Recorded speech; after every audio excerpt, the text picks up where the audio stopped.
হেই, কি অবস্থা? কেমন আছো সবাই? আশা করি সবাই অনেক অনেক ভালো আছো। তোমরা অনেকেই আমাকে কমেন্ট করেছো যে আপু, আমার পজিশন এততম, আমি কোন কোন ইউনিভার্সিটিতে চয়েস দিব, বা আমার পজিশন এত, আমি কোন কোন সাবজেক্ট পেতে পারি। তো আজকে তোমাদের সবগুলো কোয়েশ্চেনের অ্যান্সার আমি এই ভিডিওর মাধ্যমে দেওয়ার চেষ্টা করব। প্রথমত, যাদের পজিশন 2000-এর মধ্যে আছে তারা যে কোনো টপ ভার্সিটি তোমরা পেয়ে যাবা, কোনো টেনশন নাই। এবং তোমরা তোমাদের ডিজায়ার্ড সাবজেক্টগুলো যেমন ফার্মেসি অথবা ইঞ্জিনিয়ারিং যে কোনো সাবজেক্ট তোমরা পেয়ে যেতে পারো। আর তোমরা কোন কোন ভার্সিটিগুলোতে অ্যাপ্লাই করতে পারো, যারা 2000-এর মধ্যে আছো অবশ্যই এই ক্যাটাগরির ভার্সিটি 3-4টা তোমরা দিলেই হয়ে যাবে, এত বেশি অ্যাপ্লাই করার দরকার নেই। তোমরা 3-4টা ভার্সিটির মধ্যে তোমরা পেয়ে যাবে। আর যদি তোমাদের মনে হয় যে না, একটু রিস্কের মধ্যে আছে, আমরা আমাদের ডিজায়ার্ড সাবজেক্টে পাবো কিনা, তোমরা বি ক্যাটাগরির কিছু ভার্সিটি তোমরা দিতে পারো, এটা একদম সিউরিটির জন্য। এবার আসি, যারা 2 থেকে 4000-এর মধ্যে আছো তারা এই ক্যাটাগরিতে যে কোনো একটা সাবজেক্ট পেয়ে যাবো, তবে তোমরা তোমাদের ডিজায়ার্ড সাবজেক্টে নাও পেতে পারো, কিন্তু তোমরা অবশ্যই ভালো কোনো একটা সাবজেক্ট পেয়ে যাবা। যারা 4 থেকে 6000 পজিশনের মধ্যে আছো তারা অবশ্যই এই ক্যাটাগরি ভার্সিটিগুলো চয়েস দিবা, সাথে বি ক্যাটাগরির কিছু ভার্সিটিও চয়েস দিবা, তাহলে তোমাদের যে কোনো একটা ভার্সিটি চলে আসবে। এবারে আসি, যারা 7 থেকে 9000-এর মধ্যে তারা এ বি সি 3টা মিক্সড করে দিবা। আবারও বলছি, এ বি সি 3টা মিক্সড করে দিবা, এবং তোমাদের সবচেয়ে বেশি পসিবিলিটি হচ্ছে পিওর সাবজেক্ট আসার, এবং সেটা বি ক্যাটাগরি ভার্সিটিগুলোতে। এটির জন্য সি ক্যাটাগরি কিছু ভার্সিটি তোমরা অ্যাড করবা। এবং 9 থেকে 11000-এর মধ্যে যাদের পজিশন আছে তাদেরও সেম কথা বলবো, তোমরা পিওর সাবজেক্ট পেয়ে যেতে পারো, এবং তোমরা বি ক্যাটাগরির ভার্সিটিগুলো একটাও বাদ দিবা না, সবগুলা তোমরা চয়েস লিস্টের মধ্যে রাখবা, এবং সি ক্যাটাগরির মধ্যেও কিছু অ্যাড করবা। এবারে বলবো, 12 থেকে 16000 পজিশনের মধ্যে যারা আছো এবং যারা ম্যাথ প্লাস বায়ো দাগিয়েছো তাদের কিন্তু খুব ভালো মতো একটা চান্স আছে যে তোমরা যে কোনো একটা ভার্সিটিতে চান্স পেয়ে যাবা। তো কোন ক্যাটাগরিতে চান্স পাবা? অবশ্যই বি ক্যাটাগরি এবং সি ক্যাটাগরির মধ্যে গ্রুপ চেঞ্জ সহ।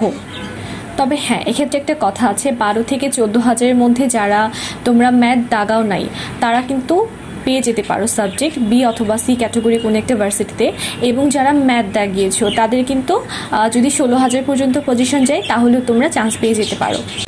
এবারে বলবো, 16 থেকে 18000 পজিশনের মধ্যে যারা আছো এবং তোমরা যদি ম্যাথ দাগিয়ে থাকো তাহলে তোমরা কিন্তু সি ক্যাটাগরিতে অথবা বি ক্যাটাগরিতে কোনো একটা সাবজেক্ট পেয়ে যেতে পারো, বাট বি ক্যাটাগরিতে আমি সিউরিটি দিব না, তবে সি ক্যাটাগরিতে যে কোনো একটা অবশ্যই তোমরা পেয়ে যাবো ইনশাল্লাহ। এর পরবর্তীতে লাস্টে যেটা বলবো, 18+ যারা পজিশনে আছো, 18000 থেকে 25000 বা তারও বেশি যারা তোমাদের পজিশন তোমরা গেইন করেছো, এবং যদি তোমরা ম্যাথ দাগিয়ে থাকো তাহলে তোমাদের জন্য এটা কিন্তু প্লাস পয়েন্ট। তোমরা বি ক্যাটাগরি অথবা সি ক্যাটাগরির একটা ভার্সিটিও তোমরা বাদ দিবা না, কোনো রকম তোমরা চান্স মিস করবা না, সবগুলো ভার্সিটিতে অ্যাপ্লাই করে ফেলবা, এবং মাস্ট গ্রুপ চেঞ্জ সহ। এখন তোমাদের মধ্যে প্রশ্ন জাগতে পারে যে আপু, আমরা কোন পজিশন থেকে গ্রুপ চেঞ্জ করে সাবজেক্ট চয়েস দেওয়া বা ইউনিভার্সিটি চয়েস দেওয়া শুরু করব। তোমাদের যাদের পজিশন 9000 থেকে উপরে আছে, অর্থাৎ 9000 থেকে শুরু হয়ে যত গেছে পজিশন তোমাদের, তোমরা সবাই ইউনিভার্সিটি চয়েস করার সময় গ্রুপ চেঞ্জ সহকারে তোমরা চয়েস দিবা। কারণ যখন তোমরা একটা ভার্সিটিতে 500 টাকা দিয়ে অ্যাপ্লাই করছো, তোমাদের কিন্তু গ্রুপ চেঞ্জের জন্য আলাদা করে কোনো টাকা দেওয়া লাগছে না, তাহলে তোমরা কেনই সুযোগটা মিস করবা, তাই না? তোমরা সব গ্রুপ চেঞ্জ সহ দিয়ে ফেলবা যদি তোমাদের পজিশন 9000-এর উপরে থাকে। এবার একটু বলি, কে কোন ভার্সিটিকে গুরুত্ব দিবা। যাদের পজিশন ওই যে বললাম 2000-এর মধ্যে, তারা অবশ্যই সাবজেক্ট চয়েসকে গুরুত্ব দিবা, নট ইউনিভার্সিটি চয়েস, ঠিক আছে? তোমরা তোমাদের ডিজায়ার সাবজেক্ট পাওয়ার জন্য চেষ্টা করবা। কিন্তু যাদের পজিশন 5, 6, 7 এগুলোর মধ্যে আছে, তারা তোমরা চেষ্টা করবা তোমাদের বাড়ির আশেপাশে যে ভার্সিটিগুলো আছে সেগুলাতে অ্যাপ্লাই করার, মানে সেগুলো যাতে তোমাদের চলে আসে এই দিকটা খেয়াল রাখবা, এবং সেই অনুযায়ী তোমরা সিরিয়ালি সাজাবা। এবং এই যে 7, 8, 9+ যারা এবার আছো তারা সাবজেক্টের দিকেও নজর দিবা না, এবং তোমাদের বাড়ির আশেপাশে ভার্সিটির দিকেও নজর দিবা না, তোমরা নজর দিবা তোমাদের একটা সিট পেতে হবে। তোমরা যে কোনো একটা ভার্সিটিতে তোমাদের সিট গেইন করতে হবে, তো বাংলাদেশের যে প্রান্তেই থাকুক তোমাদের একটা সিট লাগবে। সো তোমরা যেখানেই ভার্সিটি থাকুক সবগুলোতে অ্যাপ্লাই করবা আমি যেভাবে বললাম। তো এইভাবে কিছু কিছু ছোটো ছোটো জিনিস খেয়াল করে যদি তোমরা ভার্সিটি চয়েস দিতে পারো, তোমরা ইনশাল্লাহ চান্স পেয়ে যাবে। তো তোমাদের সবার জন্য শুভকামনা। আল্লাহ হাফেজ।